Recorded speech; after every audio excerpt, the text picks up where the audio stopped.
أعوذ بالله من الشيطان الرجيم. بسم الله الرحمن الرحيم. الرحمن علم القرآن خلق الإنسان علمه البيان.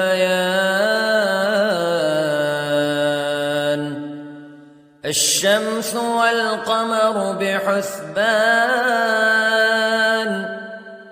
والنجم والشجر يسجدان والسماء رفعها ووضع الميزان ألا تطغوا في الميزان وأقيموا الوزن بالقسط ولا تخسروا الميزان. والأرض وضعها للأنام فيها فاكهة والنخل ذات الأكمام والحب ذو العصف والريحان فبأي آلاء ربكما تكذبان. خلق الإنسان من صلصال كالفخار وخلق الجان من مارج من نار فبأي آلاء ربكما تكذبان. رب المشرقين ورب المغربين فبأي آلاء ربكما تكذبان.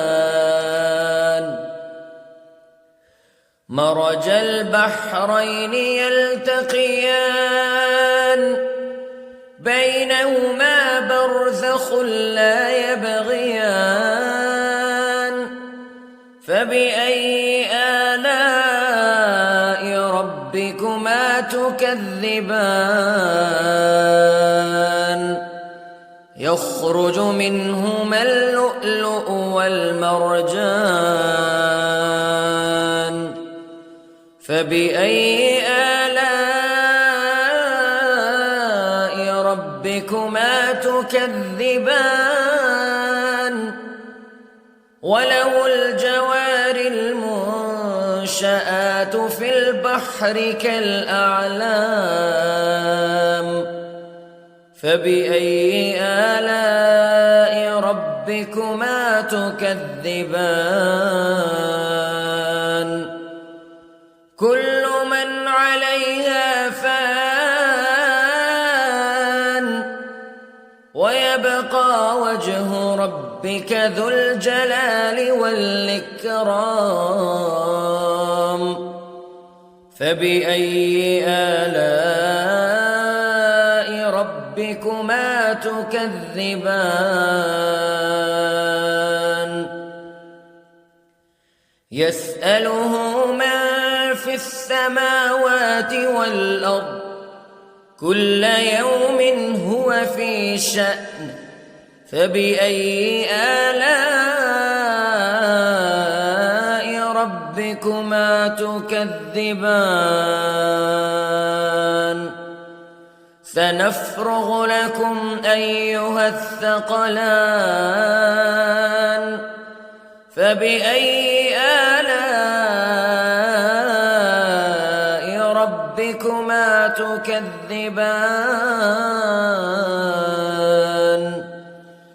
يا معشر الجن والإنس استطعتم أن تنفذوا من أقطار السماوات والأرض فانفذوا لا تنفذون إلا بسلطان فبأي آلاء ربكما تكذبان يرسل عليكما شواظ من نار ونحاس فلا تنتصران فبأي آلاء ربكما تكذبان فإذا انشقت السماء فكانت وردة كالدهان فبأي آلاء ربكما تكذبان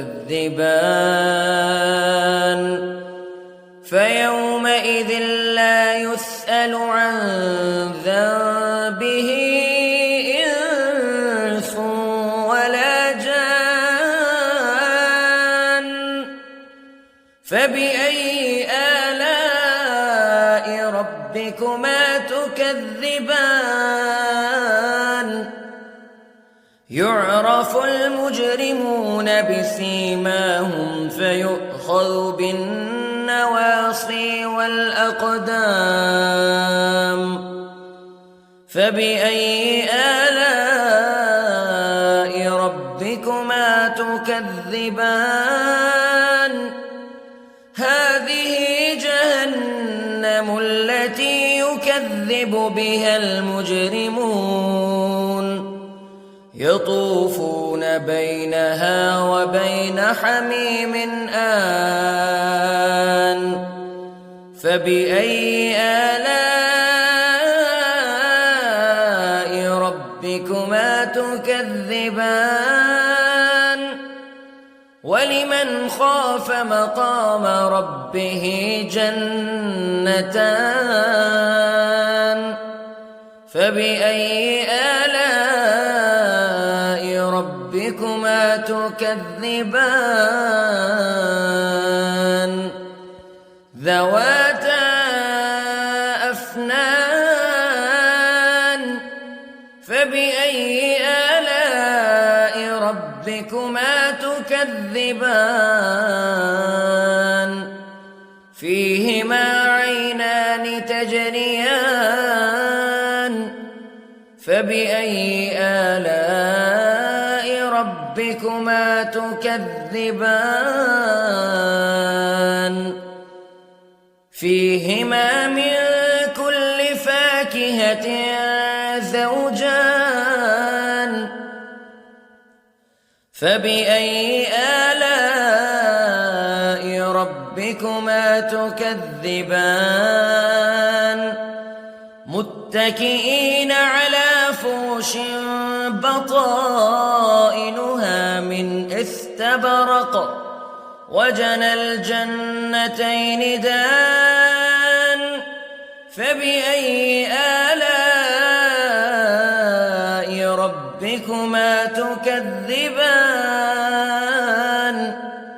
فيهن قاصرات الطرف لم يطمثهن إنس قبلهم ولا جان فبأي آلاء ربكما تكذبان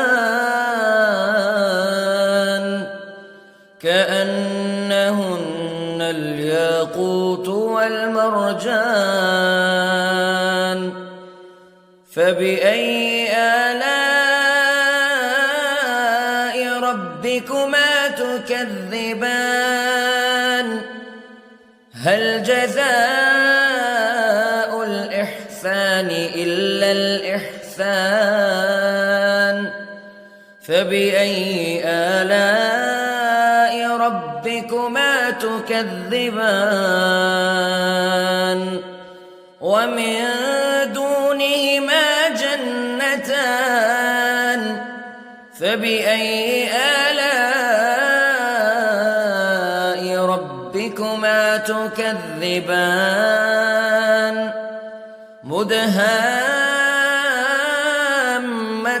مدهامتان فبأي آلاء ربكما تكذبان فيهما عينان نضاختان فبأي آلاء ربكما تكذبان فيهما فاكهة ونخل ورمان فبأي آلاء ربكما تكذبان فيهن خيرات حسان فبأي آلاء ربكما تكذبان حور مقصورات في الخيام فبأي آلاء ربكما تكذبان لم يطمثهن إنس قبلهم ولا جان فبأي آلاء ربكما تكذبان متكئين على رفرف خضر وعبقري حسان فبأي آلاء ربكما تكذبان تبارك اسم ربك ذي الجلال والإكرام